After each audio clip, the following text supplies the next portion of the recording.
Սպասելի էր ձեզ համար այս սրբակալությունը։ Տեսեք, Արմենինը, Արմանինը ոչ, որովհետև ես երբ որ հասնում էի քննչական կոմիտե, մտովի փորձեցի հաշվել, թե Հայաստանում քանի բուհ կա։ Իդեպ հիշացնեմ, բուհերից բացի պետական մասնավոր բուհեր կա, քոլեջներ կան, դպրոցներ կան, դասընթացներ կան, որտեղ հենց մի հատ նայեք, տենեք, տեսեք ինչ կարող եք գտնել, երբ որ շռնդալից տապալվեց բժշկական համալսարանի շոուն, երբ որ նույնիսկ վկաները, որ պեղվել էին եւ բերվել էին դատարան, այդ 2 տարուց ավել տևող այդ խայտարակ ֆարսը, հասկանալի էր, որ մի հատ էլ նոր բուհ պետք է երկնեին, ծննդաբերեին շատ արագ, եւ պատճառը բնականաբար Արմեն Աշոտյանի քաղաքական գործունեությունն է եւ քաղաքական ակտիվությունն է։ Գիտեք, երբ որ ես նայում էի երեք Նիկոլի բանավեճը ընդդիմադիր քաղաքական ուժերի հետ, առաջին անգամ ես Նիկոլին զարհուրելի խղճացի, որովհետև նրա այդ մշտական կտերը թալանը կեղեքել են մանկապարտեզի հոսանքը, նույնիսկ ամենաերթվյալ պլինդուզի տակից պինցետով հանված Նիկոլականը այլևս չէր հավատում, իրան ջախջախեցին երեք Նարեկ Կարապետյանը, Արման Թաթոյանը, Լևոն Զուրաբյանը, Էդմոն Մարուքյանը, ուղղակիորեն, եւ դա մի հատ շատ ողբերգական տեսարան էր, որ իր այս շատ երկար տարիների եւ լրագրող, եւ պատգամավոր, եւ վարչապետ տարիների իր այս մշտական նարատիվները թալան, կերել են, թալանել են, մանդատ տվեք գնամ նորից, եւ բնականա, որ ինքը պիտի դիմեր ռեպրեսիաների,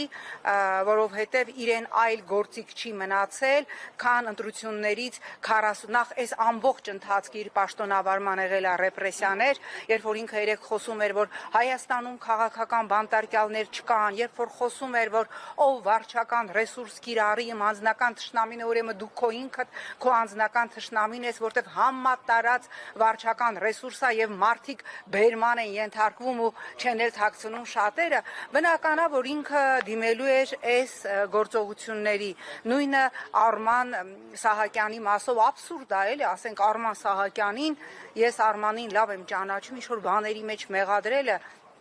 եւ հասկանալի է, որ սա դեռ ստոպը չի,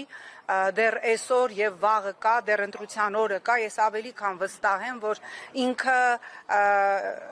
դիմելու է ցանկացած քայլի իր իշխանությունը պահելու համար եւ ցավոք սրտի այստեղ ինքը ունի եւ շարունակելու է ունենալ արևմուտքի եվրոպական միության բացարձակ աջակցությունը, բայց ես ուզում եմ, որ մեր հայրենակիցները չվհատվեն եւ անպայմանորեն մասնակցեն ընտրության։ Արմենը առաջին անգամ չէ, որ այսպիսի անհեթեթագույն մեղադրանքներով տարվում է կալանքի, ես ավելի քան վստահ եմ, որ ինչպես Արմենը երեք ինքն էր գրել Արման Սահակյանի մասով, որ պինդ մնա ընկերս, էս էլ կանցնի, ես Արմենին եմ ասում, պինդ մնա ընկերս եւ նաեւ Արմանին իմ ընկերոջը էս էլ կանցնի, սա Նիկոլի հոգեվարքն է, որովհետեւ գիտեք մի հատ այդքան չգիտեմ PR-շիկներ ունեն, նաև Միացյալ Նահանգներից բերած, մեկը չկա, սրանց հոգեբան PR-շիկ, սրանց ասի, երբ որ իշխանությունը ով տարբեր ծակերից գոռում է, որ ինքը գնում է բացարձակ մեծամասնություն վերցնելու, մի հատ հոգեբան քաղտեխնոլոգ պահեք, որը ձեզ կբացատրի, որ այս քո խուճապը Նիկոլ սենց բռնել, ես վստահ եմ, հենց մեր զրույցի ընթացքում նայում եմ խուզարկություններ են գնում, սա չի խոսում ձեր ինքնավստահության մասին, սա խոսում է ձեր խուճապի մասին, գնացեք ընտրության, Արմենը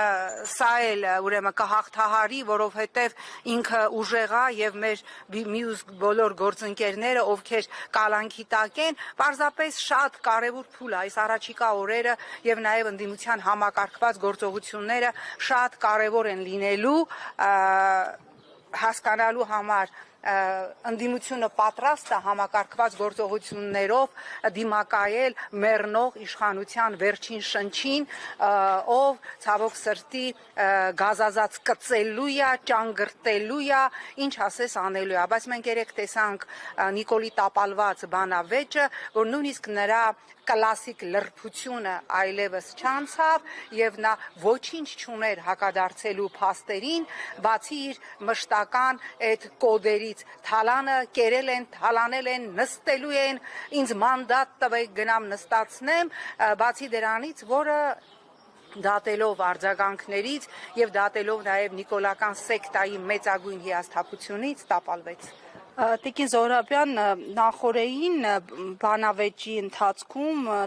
տարբեր ներկայացուցիչներ, քաղաքական գործիչներ անդրադառնում էին բանավեճին եւ ԿՊ-ական падգամավորուհին Լուսինե Բադալյանը օրինակ ժողովրդավարության ցցուն